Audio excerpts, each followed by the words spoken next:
A pond full of milk.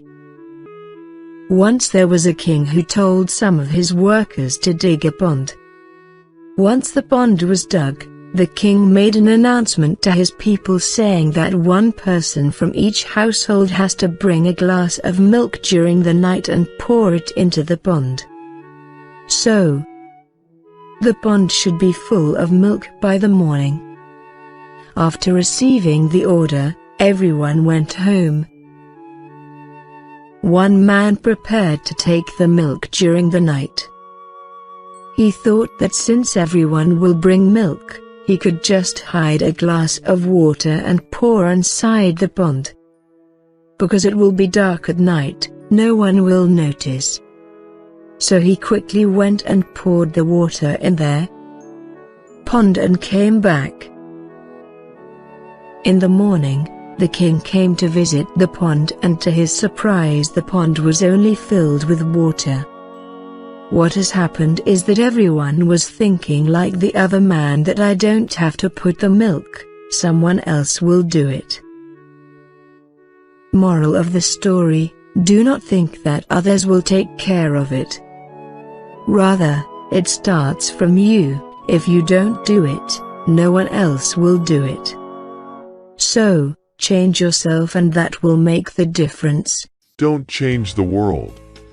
Once upon a time, there was a king who ruled a prosperous country. One day, he went for a trip to some distant areas of his country.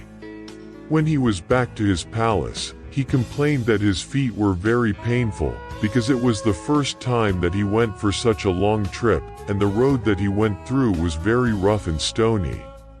He then ordered his people to cover every road of the entire country with leather. Definitely, this would need thousands of cows' skin, and would cost a huge amount of money. Then one of his wise servants dared himself to tell the king, "Why do you have to spend that unnecessary amount of money? Why don't you just cut a little piece of leather to cover your feet?" The king was surprised, but he later agreed to his suggestion, to make a shoe for himself. To make this world a happy place to live, you better change yourself, your heart, and not the world. Thomas Edison tried 2,000 different materials in search of a filament for the light bulb. When none worked satisfactorily, his assistant complained, "All our work is in vain. We have learned nothing."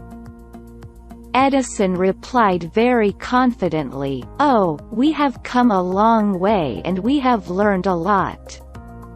We know that there are 2,000 elements which we cannot use to make a good light bulb." Moral: we can also learn from our mistake. The Boy and the Apple Tree. A long time ago, there was a huge apple tree. A little boy loved to come and play around it every day. He climbed to the treetop, ate the apples, and took a nap under the shadow. He loved the tree and the tree loved to play with him. Time went by, the little boy had grown up and he no longer played around the tree every day. One day, the boy came back to the tree and he looked sad. "Come and play with me," the tree asked the boy. "I am no longer a kid, I do not play around trees anymore," the boy replied. "I want toys. I need money to buy them. Sorry, but I do not have money, but you can pick all my apples and sell them. So, you will have money." The boy was so excited. He grabbed all the apples on the tree and left happily. The boy never came back after he picked the apples. The tree was sad. One day, the boy who now turned into a man returned and the tree was excited. "Come and play with me," the tree said. "I do not have time to play. I have to work for my family.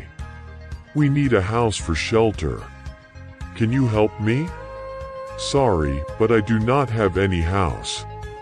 But you can chop off my branches to build your house."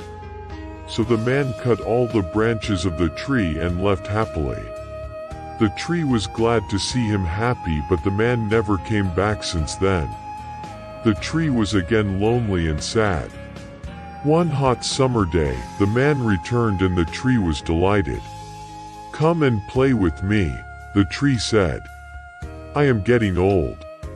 I want to go sailing to relax myself." "Can you give me a boat?" said the man. "Use my trunk to build your boat. You can sail far away and be happy." So the man cut the tree trunk to make a boat. He went sailing and never showed up for a long time. Finally, the man returned after many years. "Sorry, my boy. But I do not have anything for you anymore." "No more apples for you," the tree said. "No problem, I do not have any teeth to bite," the man replied. "No more trunk for you to climb on." "I am too old for that now," the man said. "I really cannot give you anything, the only thing left is my dying roots," the tree said with tears. "I do not need much now, just a place to rest." "I am tired after all these years," the man replied. "Good. Old tree roots are the best place to lean on and rest. Come sit down with me and rest." The man sat down and the tree was glad and smiled with tears. The tree is like our parents. When we were young, we loved to play with our mom and dad. When we grow up, we leave them, only come to them when we need something or when we are in trouble. No matter what, parents will always be there and give everything they could just to make you happy.